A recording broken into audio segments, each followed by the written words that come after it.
Wie wäre es denn mal, dich von deinen ETFs bezahlen zu lassen? Wie das gehen soll? Na, mit Dividenden natürlich. In diesem Video zeige ich dir, wie du mit nur 3 ETFs für monatliche passive Einnahmen sorgen kannst und worauf du dabei achten musst. Wenn du also Lust hast, dein Geld für dich arbeiten zu lassen, dann ist dieses Video perfekt für dich. Und das Beste daran, du brauchst kein großes Startkapital, um anzufangen. Im Grunde kannst du bei 0 Euro starten. Klingt gut? Dann fangen wir mal an. Du glaubst nicht, wie hoch meine erste Zahlung aus einem Dividenden-ETF war. Es waren ganze 2,19 Euro.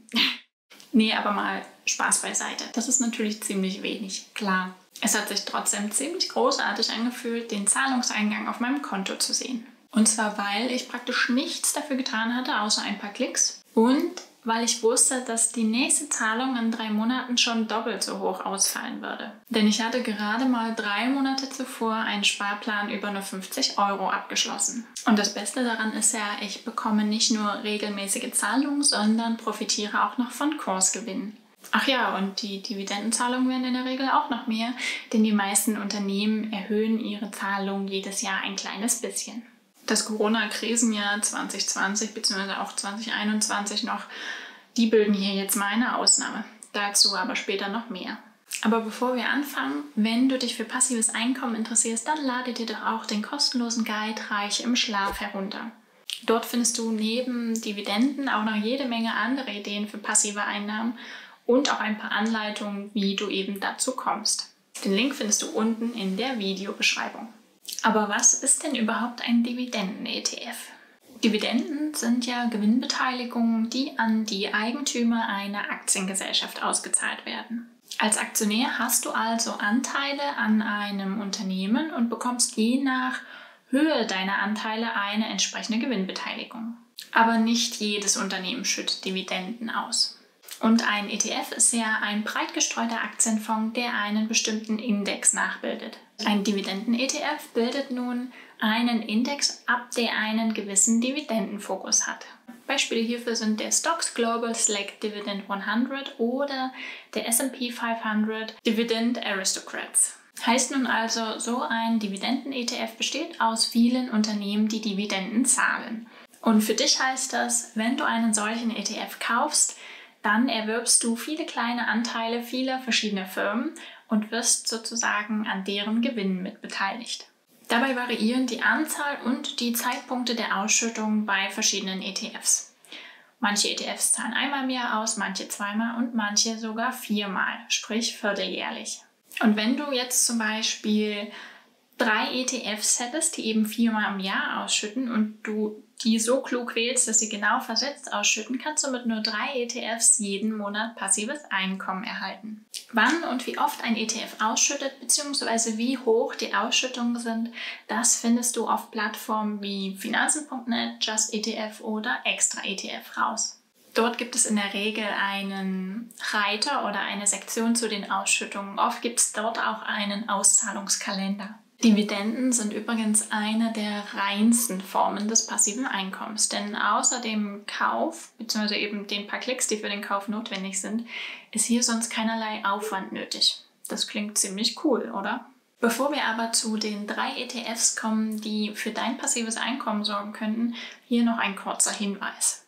Denn es handelt sich hier nicht um eine Anlageempfehlung oder Kaufempfehlung. Das heißt, mach dir vor dem Wertpapierkauf immer ein eigenes Bild und erkundige dich online über den ETF, den du kaufen möchtest. Das kannst du eben auch mit der Plattform Extra ETF machen. Die ist eben auch besonders gut, um verschiedene ETFs zu vergleichen bzw. herauszufinden, was hinter einem ETF steckt. Ich habe ja eben schon gesagt, dass viele ETFs alle 3 Monate ausschütten, sprich quartalsweise. Und genau solche brauchen wir. Und zwar einen, der im Januar startet, einen für Februar und einen für März. Denn so finden die Ausschüttungen genau versetzt statt und du bekommst das ganze Jahr über Dividenden gezahlt. Und genau solche 3 ETFs habe ich dir hier mal beispielsweise rausgesucht. Alle 3 Beispiele setzen auf Weltaktien, investieren also in Unternehmen auf der ganzen Welt. Sie haben damit eine sehr, sehr große Streuung und das reduziert dein Risiko. Ich habe aber teilweise auch noch eine Alternative ergänzt, die etwas höhere Ausschüttungen bringt, aber dafür weniger breit gestreut ist. Das heißt, Die Renditen sind etwas höher, das Risiko aber auch, weil eben hier ein gewisses Klumpenrisiko entsteht. Aber bevor wir zu den ETFs kommen, noch ein Hinweis. Denn nach der Corona-Krise 2020 reduzierten viele Unternehmen ihre Dividendenzahlung oder strichen diese komplett. Das heißt, viele der ETFs haben aktuell noch eine deutlich geringere Ausschüttungsrendite, als es beispielsweise vor der Krise der Fall war. Ich gebe dir deshalb hier auch immer noch mal den Vergleichswert von 2019 mit an. Denn wenn sich die Wirtschaft wieder nachhaltig erholt, ist davon auszugehen, dass die Dividendenrenditen auch wieder ein ähnliches Niveau erreichen werden. Kommen wir nun also zu unserem ersten ETF. Der schüttet im Januar, April, Juli und Oktober aus.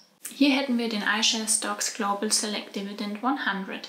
Der hat aktuell etwa eine Dividendenrendite von 3,77%, 2019 waren es sogar noch 4,78%. Oder als Alternative hätten wir den iShares Stocks Europe 600 Insurance, das heißt, der setzt auf europäische Versicherungen. Er hat aktuell eine Dividendenrendite von 4,25%, 2019 waren es noch 4,81%. Kommen wir also zu unserem zweiten Februar-ETF. Der schüttet logischerweise im Februar, Mai, August und November aus. Und zwar wäre das der SPDR S&P Global Dividend Aristocrats ETF. Er hat aktuell eine Dividendenrendite von 3,34%, 2019 waren es noch 3,9%. Und falls du aufgepasst hast, dann weißt du, dass uns noch die Monate März, Juni, September und Dezember fehlen. Die deckt jetzt unser dritter ETF ab. Das ist der Vanguard FTSE R-World High Dividend Yield ETF. Der hat aktuell eine Dividendenrendite von 2,94%, 2019 waren es nur 3,68%. Auch hier habe ich nochmal eine Alternative für dich, die in den gleichen Monaten ausschüttet. Und das wäre der iShares Euro Dividend ETF. Der konzentriert sich eben auf die Eurozone. Der hat aktuell eine Dividendenrendite von 3,76%, 2019 waren es sogar noch 5,58%. Denk aber dran, dass du mit solchen ETFs auch mehrere Aktientitel möglicherweise doppelt erwirbst, einfach weil die eben in verschiedenen ETFs vorkommen. Das ist jetzt nicht zwingend schlecht, aber es sorgt halt dafür, dass sich dein Risiko nicht noch weiter reduziert, weil eben die Streuung sich nicht noch weiter erhöht. Da per se ETFs aber sehr, sehr breit gestreut sind, ist das, glaube ich, eher vernachlässigbar. Es ist auf jeden Fall allemal besser als bei Einzelaktien. Behalte das einfach im Hinterkopf und sieh dir im Zweifel einfach die Top-Positionen der ETFs an, in die du investieren möchtest. So kannst du eben kontrollieren, dass zumindest die 10 größten Positionen nicht doppelt sind. Oder zumindest nur wenige. Unsere 3 Beispiel-ETFs haben zwar alle einen ähnlichen Fokus, eben den Dividendenfokus, aber sie bilden trotzdem einen leicht anderen Index nach. Hier überschneiden sich die Positionen deswegen nur relativ wenig. Jetzt denkst du dir vielleicht, dass du bei so geringen Zahlungen schon ordentlich Geld investieren müsstest, damit sich das auch wirklich lohnt. Geld, das du im Moment vielleicht nicht hast. In dem Fall habe ich eine gute Nachricht für dich. Denn jeder der genannten ETFs ist sparplanfähig. Du musst also nicht mit einem Mal eine große Summe investieren, sondern kannst regelmäßig für wenig Geld Anteile kaufen. Bei Sparplänen kannst du die Höhe der investierten Summe selbst festlegen. Beispielsweise 50 Euro, es geht auch weniger, teilweise geht es ab 10 Euro los. Du kannst natürlich auch mehr investieren. Mit dieser Summe kaufst du dann jeden Monat Anteile für dein Geld. Wie viele Anteile du jeweils bekommst, das hängt eben vom Kurs des ETFs ab. Das heißt, wenn der Kurs höher steht, dann bekommst du für dein Geld eben weniger Anteile. Wenn er niedriger steht, bekommst du mehr Anteile. Da du mit einem Sparplan jeden Monat neue Anteile kaufst, würdest du auch mit jeder einzelnen Dividendenausschüttung mehr Geld bekommen, eben weil die ja alle 3 Monate stattfindet und du eben schon wieder 3 Monate lang neue Anteile gekauft hast. Das bedeutet für dich also, du kannst auch bei Null starten und heute die Grundlage legen, um in Zukunft passives Einkommen zu verdienen. Wenn du alle 3 der genannten Titel kaufen möchtest, müsstest du je nach Anbieter sozusagen 10 Euro pro Stück einplanen, also ab 30 Euro im Monat könnte es losgehen. Bei manchen Anbietern sind, wie gesagt, Sparpläne erst ab 25 Euro möglich, dann wären es eben 75. Also erkundige dich auf jeden Fall bei deinem Depotanbieter. Natürlich kannst du auch bei den ETFs erstmal mit einem Titel anfangen, bekommst dann eben kein monatliches Einkommen, aber du kannst ja dann die anderen Stück für Stück nachkaufen. Falls du noch kein eigenes Depot hast, findest du über die Plattform Just ETF für jeden dieser Titel einen Sparplanvergleich. Das heißt, du siehst dort automatisch nur die Anbieter gelistet, die das Wertpapier anbieten und dann siehst du auch, wie viel Gebühren beispielsweise dafür fällig werden würden. Wenn du also einen neuen Anbieter suchst, dann achte darauf, dass diese Gebühren möglichst gering sind oder eben komplett wegfallen. Ich habe ja vorhin schon mal kurz angesprochen, dass durch die Corona-Krise aktuell die Dividendenrenditen noch geringer ausfallen. Aber wie groß ist denn jetzt das Risiko, dass du gar keine Dividenden bekommst? Finanzkrisen bedeuten ja zum einen für dich, dass du günstig ETFs kaufen kannst, weil eben die Kurse günstig stehen. Das ist ja erstmal nicht schlecht. Aber die reduzierten Dividenden sind im Zweifel natürlich blöd. Jedoch halten sehr viele Unternehmen sehr, sehr lange an ihren Dividendenzahlungen fest, um eben ihre Aktionäre nicht zu verärgern. Dabei geht es nicht unbedingt um die kleinen Fische, sondern eben wirklich um die Großaktionäre. Das beste Beispiel dafür haben die deutschen Automobilkonzerne in der Corona-Krise geliefert, als sie Dividenden gezahlt haben, obwohl sie gleichzeitig Staatshilfen kassiert haben, weil sie ihre Mitarbeiter in Kurzarbeit schicken mussten. Das ging sogar relativ stark durch die Medien, zeigt aber zumindest, wie wichtig die Dividendenzahlungen für die Unternehmen sind. Die ETFs, die wir hier haben, haben auch trotzdem eben Dividenden ausgezahlt, nur eben etwas weniger als vorher. Das heißt, in einem Dividenden-ETF sind auch trotzdem noch sehr viele Unternehmen drin, die trotz Krise Dividenden zahlen oder gezahlt haben. Die Dividendenrenditen fallen eben nur etwas geringer aus. In der Regel sind ja Dividenden eher planbarere Renditen als beispielsweise Wertschwankungen, aber behalt eben im Hinterkopf, dass es hier auch Unterschiede geben kann, beziehungsweise eben Krisen dafür sorgen können, dass es zwischenzeitlich mal geringer ausfällt. Für uns Frauen kann es sogar besonders sinnvoll sein, auf Dividenden zu setzen. Denn Frauen verdienen in der Regel etwas weniger als Männer. Vielleicht hast du schon mal von der Gender Pay Gap gehört, also der prozentualen Geschlechtergehaltslücke. Die liegt in Deutschland bei etwa 20%.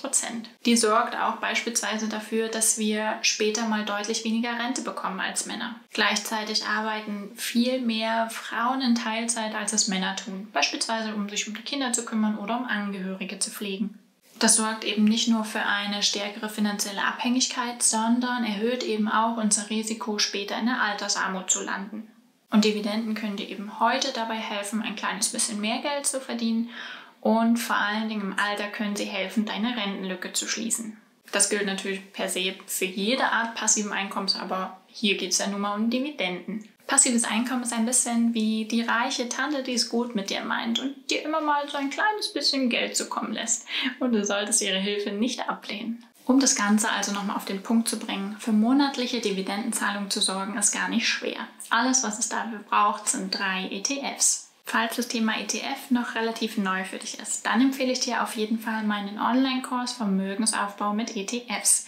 Denn darin nehme ich dich etwas mehr an die Hand und zeige dir Schritt für Schritt, wie du erfolgreich investierst. Wir gucken uns also an, wie man ein Depot eröffnet, aber vor allen Dingen, wie man die richtigen ETFs findet, wie man ein Depot zusammenstellt und wie man beispielsweise mit ETFs fürs Alter vorsorgt. Den Link zum Kurs findest du unten in der Videobeschreibung. Die erste Lektion kannst du dir da sogar gratis angucken. Und jetzt wünsche ich dir auf jeden Fall viel Spaß, wenn du bald die ganzen Dividendeneingänge auf deinem Konto siehst. Wenn dir das Video gefallen hat, dann lass auf jeden Fall ein Like und ein Abo da, damit du keine neuen Finanztipps verpasst. Und ansonsten sehen wir uns beim nächsten Mal.